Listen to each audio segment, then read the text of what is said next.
Baik, Assalamualaikum warahmatullahi wabarakatuh. Perkenalkan, nama saya Rifki Agustian dengan NIM 01 220 09 dari kelas Ilmu Politik D. Baik, pada video ini saya akan menjelaskan salah satu teori etika politik dan teori etika yang saya ambil pada kesempatan kali ini, yaitu teori etika situasional. Ya, jadi etika situasional adalah teori etika yang berargumen bahwa moralitas tindakan tergantung pada konteks spesifik dan situasi tertentu. Ini menerapkan bahwa keputusan moral tidak dapat diterapkan secara universal melalui aturan tetap, melainkan harus dievaluasi berdasarkan dampak dan keadaan saat itu.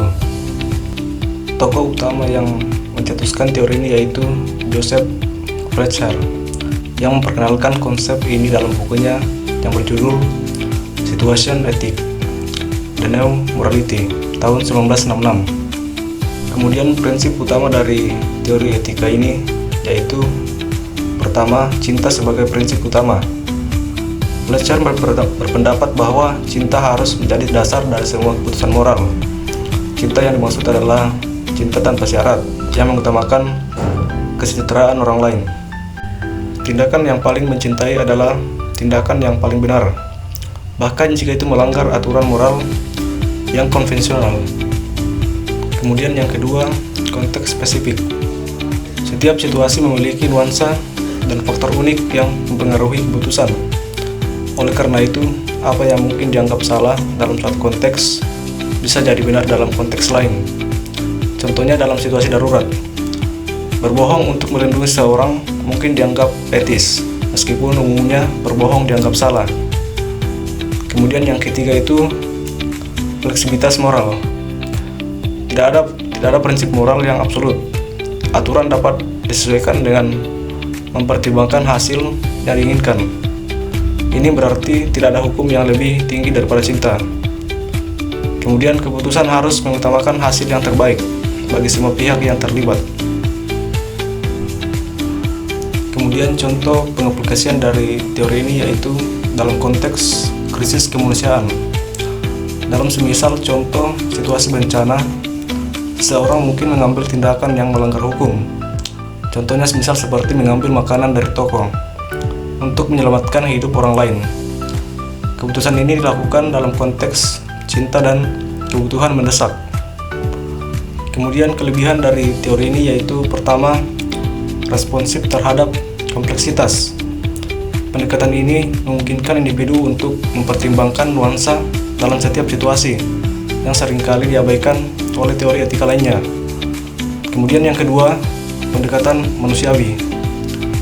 Dengan menekankan cinta, etika situasional mendorong pengambilan keputusan yang lebih empatik dan berorientasi pada kesejahteraan manusia. Kemudian adapun kekurangan dari teori ini yaitu pertama, ketidakpastian moral. Tanpa aturan yang jelas, sulit untuk menentukan apa yang benar dan salah, yang dapat menyebabkan kebingungan dan ketidakpastian dalam pengambilan keputusan. Kemudian yang kedua, potensi penyalahgunaan.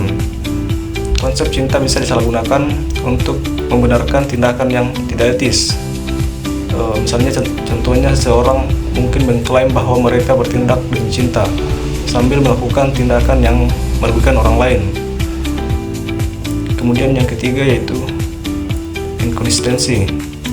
Pendekatan ini bisa menghasilkan keputusan yang berbeda dalam situasi serupa, yang dapat menimbulkan kebingungan tentang standar moral yang seharusnya dipegang.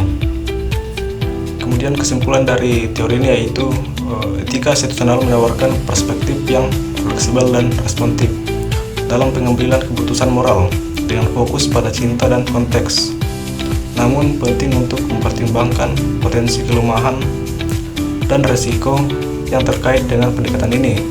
Meskipun dapat menciptakan solusi yang lebih manusiawi dan empatik, perlu ada kesadaran akan kemungkinan inkonsistensi dan penyalahgunaan prinsip moral. Baik, sekian pemaparan materi mengenai teori situasional dari saya. Dan akhir kata saya ucapkan wassalamualaikum warahmatullahi wabarakatuh.